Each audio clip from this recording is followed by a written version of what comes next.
Hi everyone, I'm Fiona Forbes. Lincoln Gold Mining is a recently restructured junior gold company that is working towards bringing a gold mine in Nevada into production. The company trades on the TSXV under the symbol LMG, and I'm joined now by Paul Saxton, president and founder, and also Dean Nawada, business and corporate finance consultant for Lincoln.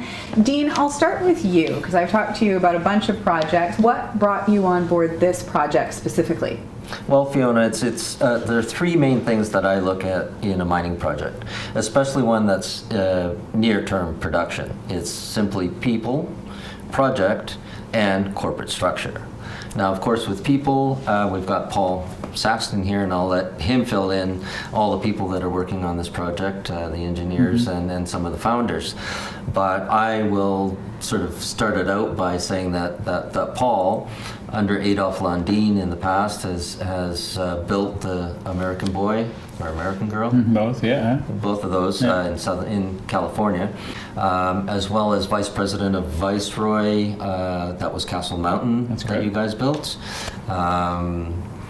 And Brewery Creek. Don't forget Brewery Creek. Up Brewery in the Creek, Yukon. yeah, and that was with Ron Nedlinski, right? That's right. Okay. That's correct. So, bottom line is there are actual mine builders within this company.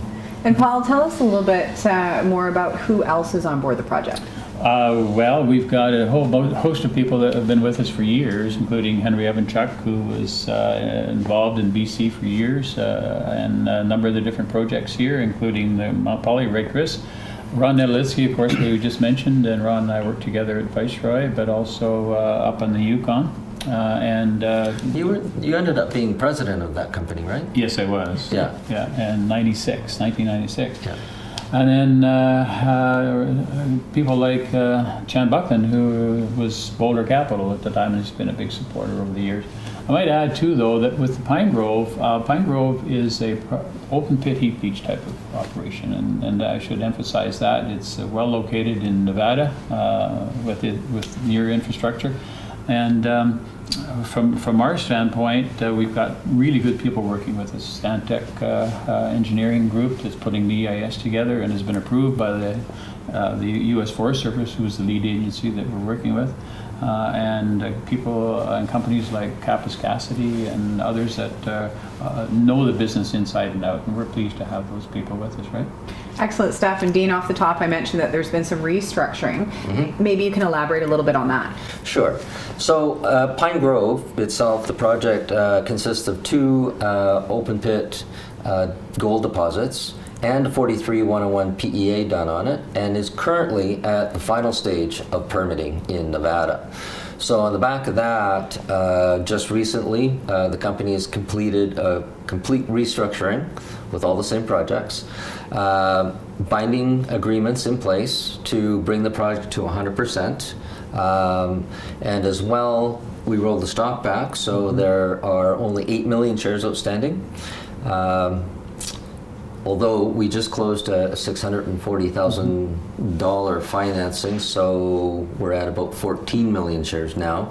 But essentially, we've started right from square one, but with a clear vision to look towards production and construction in the near term.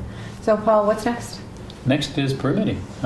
We've got a job ahead of us to get the permits in place. We already have our mine plan of operations effectively approved by the U.S. Forest Service, and we've got a couple of reports to go in on that. And then Stantec is going to start full throws on on putting together our EIS, Environmental Impact Statement, and that's going to take us probably about a year to complete. And then hopefully we'll be working away within that time frame for our engineering and our plan for full construction and into production. Excellent stuff. And I understand there's an interesting comparable nearby as well. Sure. It's an interesting case. There's a deposit, literally 1 hour drive from the Pine Grove project in Nevada. It's called the Isabella Pearl. And that company, just last year, 2018, they spent 10 months and about $30 million, from what we understand, building the mine. They poured the first bar of gold, I believe, early this year. And I saw in October, so just last month, that they announced that they're in commercial production. So literally with Lincoln Gold, we're only about 2 years behind them. Again, probably another year or so, I think the U.S. Forest Service indicates, to complete permitting. And if we can do the same thing that these guys did, 10 months for construction. So. One thing I want to say is that when we built the Castle Mountain, it took us about 12 months to build. But that was a far larger operation, and it was open pit heap leach as well, and that worked out within the time frame that we thought. Yeah, and incidentally, then Isabella Pearl actually is in a public company, GORO. It trades on the NYSE Amex American Exchange, the old Amex Exchange. At current prices, it's trading at some over $300 million market cap, US dollars.